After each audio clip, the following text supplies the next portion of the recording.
I am Judy-Ann and I will be discussing the texture of talk. So accordingly, texture basically comes from two things. First, the ways different parts of a text are related to one another, and second, the various expectation that people have about the text. So making sense of a conversation also involves these two aspects.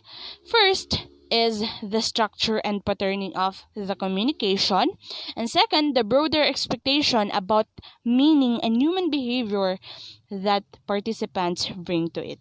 That accordingly, conversational analysis focuses on the first aspect, or the structure and patterning of the communication, and pragmatics focuses more on the second aspect, or the broader expectations about meaning and human behavior that participants bring to it. Accordingly, the basis of pragmatics is the idea that people enter into conversations with the assumption that the people they are conversing with will behave in a logical way.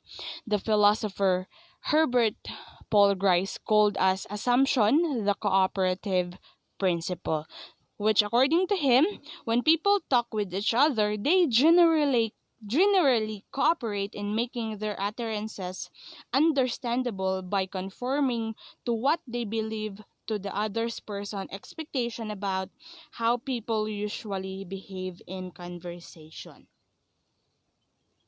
So most people, according to Grice, have four main expectation about conversational behavior, or what he termed as the four expectation maxims. So first is the expectation that what people will say will be true, or the maxim of quality. And second, the expectation that what people will say will be relevant to the topic under the discussion, or the maxim of relevance. And third is that people will try to make what they mean clear and ambiguous, or the maxim of manner. And lastly, the expectation that people will say as much as they need to say to express their meaning, and not say more than they need to say, or the maxim of quantity.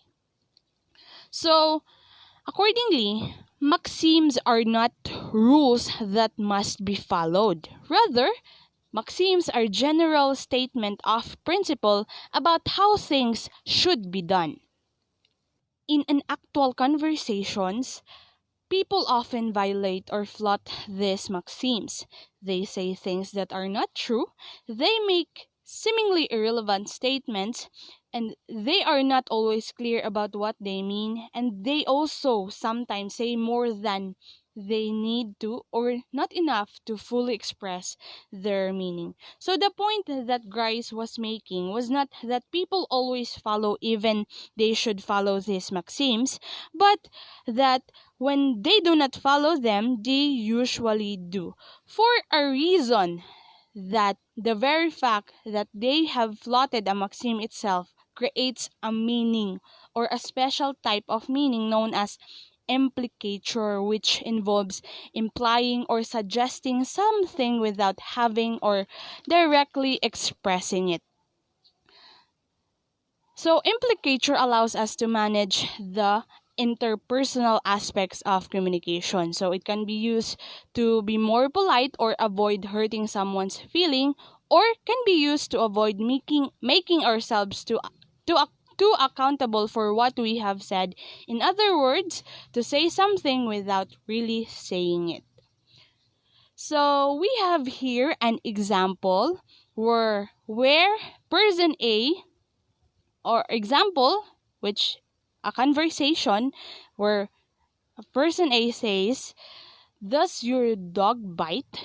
And person B answers no. So person A bends down to stroke it and gets bitten and says, "Oh, you said your dog doesn't bite." And person B says, "That's not my dog." So person A has violated the maxim of quantity by saying too little but in doing so has not created implicature. He has simply said too little.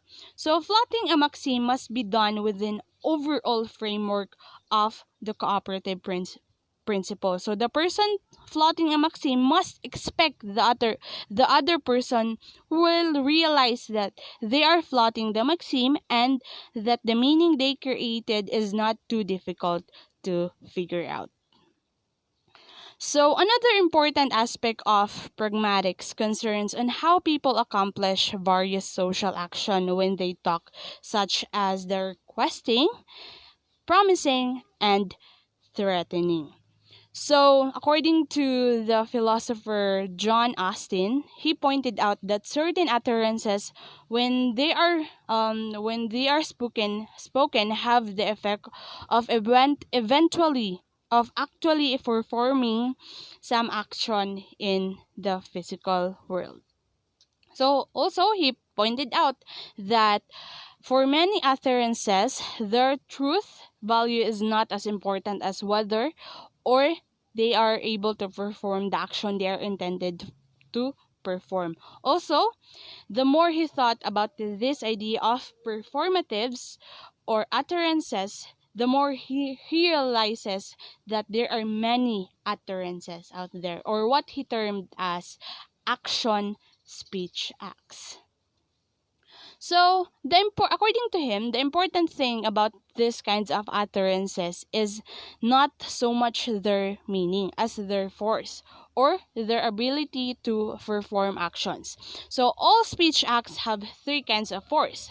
First is the locutionary force, or the force of what the words actually mean. And second is the illocutionary force, or the force of action the words are intended to perform. And third is the perlocutionary force, or the force of actual effect of the words on the listeners.